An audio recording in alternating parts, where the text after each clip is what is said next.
अब मैं करवा चौथ की कहानी सुनाने जा रही हूँ। एक सेठ सेठानी थे, उसका बेटा बहू थे। बहू सबको भोजन करा के अपने स्वयं भोजन ग्रहण करते थे। एक बार जब पड़ोसन पूछती तो कहती, हाँ खा लिया।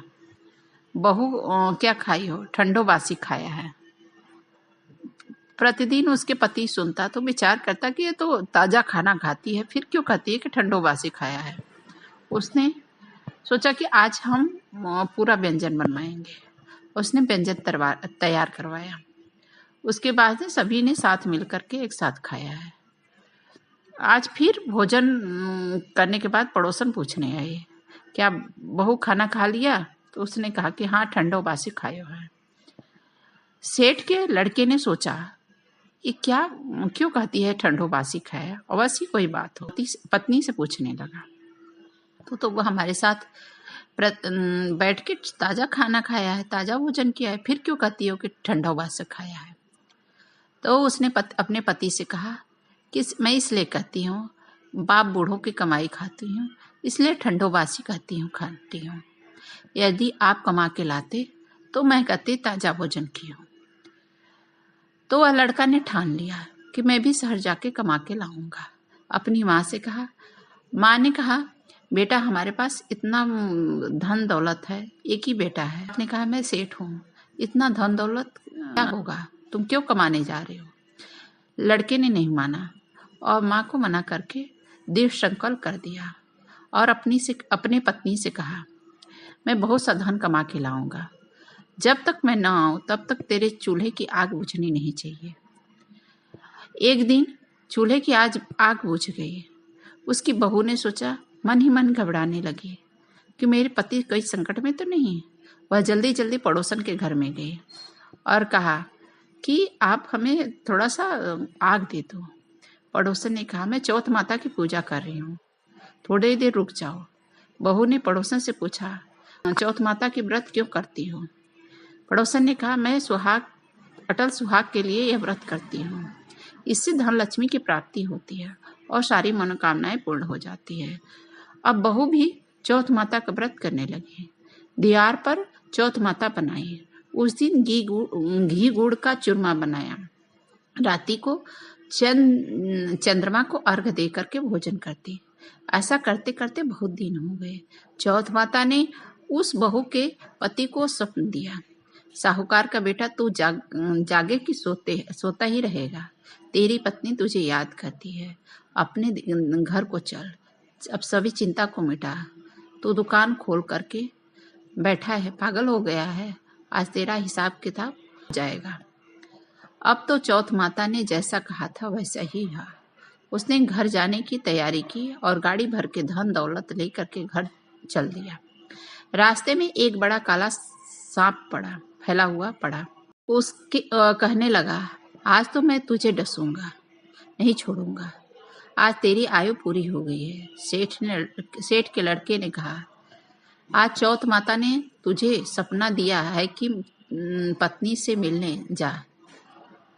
वहाँ मेरी पत्नी मुझे चिंता कर रही है, मैं उसके से मिलने जाऊंगा। जब मैं मिल के आऊंगा तो तुम डस लेना। नाग ने कहा, तुम शपथ पूर्वक कह के जाओ, मैं तुम्हें जाने दूंगा, परंतु लौट कर नहीं आओगे तो तुम्हारे घर जाकर मैं डस लूंगा। इस प्रकार सर्प को वचन देकर वह अपने घर पहुंचा। वहां सभी ने हंसी खुशी से मिला और भोजन करने के बाद उदास होकर बैठ गया। उसकी पत्नी ने उदास होने का कारण पूछा तो पति ने काले नाग वाली बात बताने लगी और कहा, यदि मैं उसके पास नहीं जाऊंगा तो वह घर आकर फिर मुझे डस लेगा। पत्नी बहुत चतुर थी। उसने कहा कि आप घबराओ नहीं, लेट जाओ, मैं एक उपाय करती हूँ। टेढ़ी मेढ़ी रेत, दूसरी पर इत्र, तीसरी पर गुगल फूल, चौथी पर कुक्कू केसर, पांचवी पर लड्डू पेड़ा, छठी पर गादी गलीचा और सातवीं पर पेड़ी पर दूध का कटोरा भरकर रख दिया। इस प्रकार 7 ही पीढ़ी सजाकर बैठ गई। आधी रात हो गया। नाग आकर टेढ़ी मेढ़ी चढ़ने लगा। पहली टेढ़ी मेढ़ी रेत में लोट पट गया। और दूसरी कहने लगा कि सेठ की बहू ने आराम तो बहुत दिया, पर बचनों से मध कर आया हूँ, सो डसूंगा अवश्य ही। इसी प्रकार सातों पीढ़ी पर नाग आराम करता हुआ और कहता हुआ डसूंगा। जरूर कर्मे में जाने की वहां था कि चौथ माता ने विचार किया कि मैं इसे नहीं बचाऊंगी तो संसार में धर्म कर्म और पूजा व्रत नहीं बनेगा। अब तो गणेश जी, चंद्रमा जी और चौथ माता ने उसे बचाने का विचार किया। चंद्रमा जी ने उजाला किया, चौथ माता ढाल बनी। गणेश जी ने तलवार लेकर नाग को मार दिया, ढाल से ढक दिया। अब बहू भी थकी हारी हो गई।